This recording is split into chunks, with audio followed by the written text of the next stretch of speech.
And reading that document, you know, I thought Joe Biden won the Democrat primaries.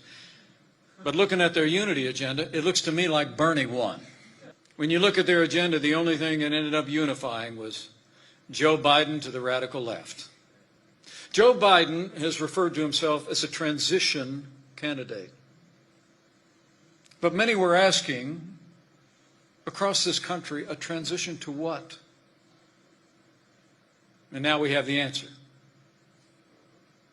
Recently, Joe Biden combined forces with the socialist Bernie Sanders and the radical left wing of the Democratic Party. And we don't need to guess where they're planning to take America. You won't be safe in Joe Biden's America. The radical left's experiment in defunding the police is failing families and cities across this country already.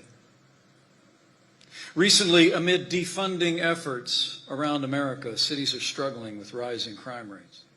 After years of plummeting crime rates under President Donald Trump, Joe Biden would double down on the very policies that are leading to unsafe streets and violence in America's cities. When you hear Joe Biden call for defunding the police, remember what's at stake. Law and order, safety, the peace of mind that you, your family, and your children have every right to enjoy as citizens of this country. When you consider Joe Biden's agenda and his embrace of the radical left, it's clear.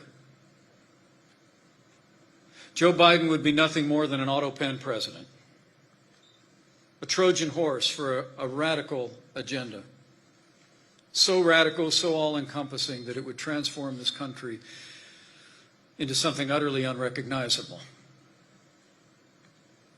It's no wonder that socialist Bernie Sanders said that if Joe Biden was elected, he would, in his words, transform the country and be, and I quote, the most progressive president in nearly a century. The Biden-Sanders agenda would set America on the path of socialism and decline. And as our nation endures this time of testing, we do well to tell our neighbors and friends that it's also a time for choosing. We need to tell our fellow Americans that we can choose to stay on a path that starts from the belief in the goodness of the American people, that starts from the premise that America is exceptional, is founded on freedom, and always striving for a more perfect union. Just last week, President Trump spoke at a roundtable with a Cuban immigrant by the name of Maximo Alvarez. Maximo escaped communist Cuba when he was 13. He was one of the last kids to flee with a group of nuns whose convent had been taken over by the communist dictator that Bernie Sanders praised in the past. Maximo had a stark warning for our country at that forum. He said, and I quote, "What's happening in our backyard today, I experienced as an 11-year-old. Maximo went on to say, I remember vividly all the promises that Castro gave. I remember the promises that we hear today about free education, free health care, free land. And then he recalled what his father told him about the glory of being an American. Maximo said that his father told him,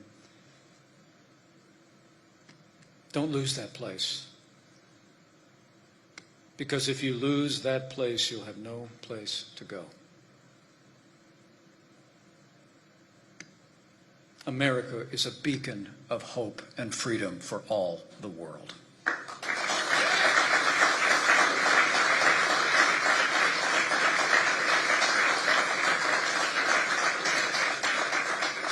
Maximo's admonition reminds us of the words of another Republican president who famously reminded us that freedom is never more than one generation away from extinction. We didn't pass it on to our children in the bloodstream. It must be fought for. protected, and handed on for them to do the same. Or President Reagan added, one day we'll spend our sunset years telling our children and our children's children what it was once like to live in the United States when men were free.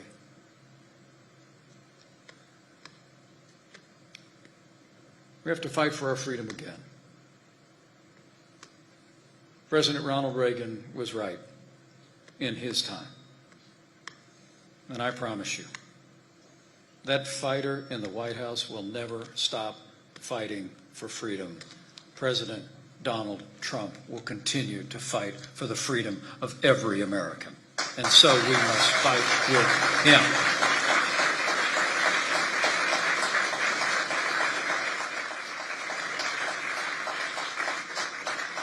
So my fellow Americans, that's the choice we face. We have two paths before us. One of freedom and opportunity, the other of socialism and decline. We can either be true to ourselves and what's made this nation a beacon of hope for all the world, or we can become like the very places that many of our ancestors fled, and that many still flee to come here. In pondering the decision that lies before us, I can't help but think of the words of the great American poet, Robert Frost, my wife's favorite poet.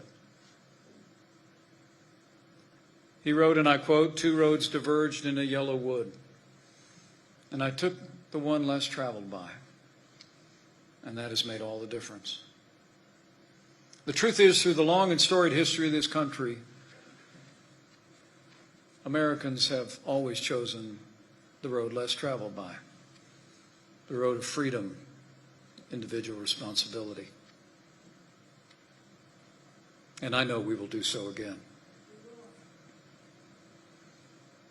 I know this because, like our president and those who founded the Republican Party so many years ago here in Ripon, I believe in freedom. And I know this is a freedom-loving nation.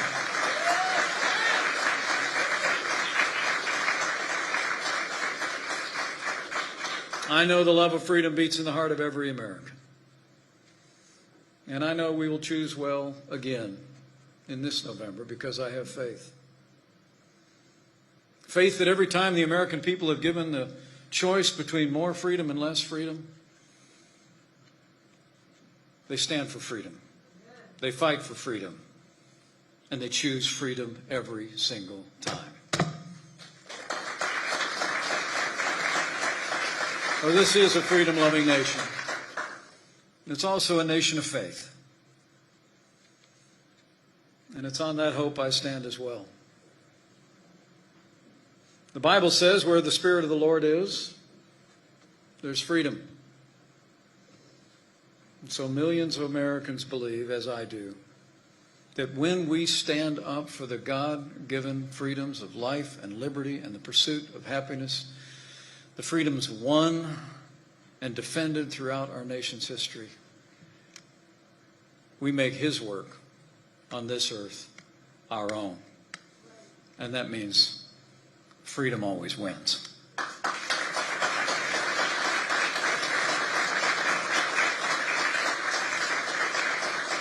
So that's the choice we face, my fellow Americans, between freedom and opportunity or socialism and decline. And I have no doubt, as all of us do all that we can, even in these challenging times, between now and November 3rd, we'll see our way through. We'll be there for our neighbors and friends. We will heal our land, and then we will win a great victory for freedom and our very way of life. And with President Donald Trump in the White House for 4 more years, we'll make America great again. Again. Our economic recovery is on the ballot.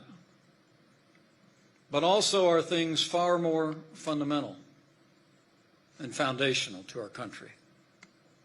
You know, it's not so much whether America will be more conservative or more liberal, more Republican or Democrat, more red or blue. It's whether America remains America. It's whether we will leave to our children and our grandchildren a country grounded in our highest ideals of freedom, free markets, and the unalienable right to life and liberty, or whether we will leave to our children and grandchildren a country that is fundamentally transformed into something else. Like those first Republicans, we stand at a crossroads of freedom. Before us are two paths, one based on the dignity of every individual, and the other on the growing control of the state. Our road leads to greater freedom and opportunity. Their road leads to socialism and decline. President Trump set our nation on a path to freedom and opportunity from the very first day of this administration.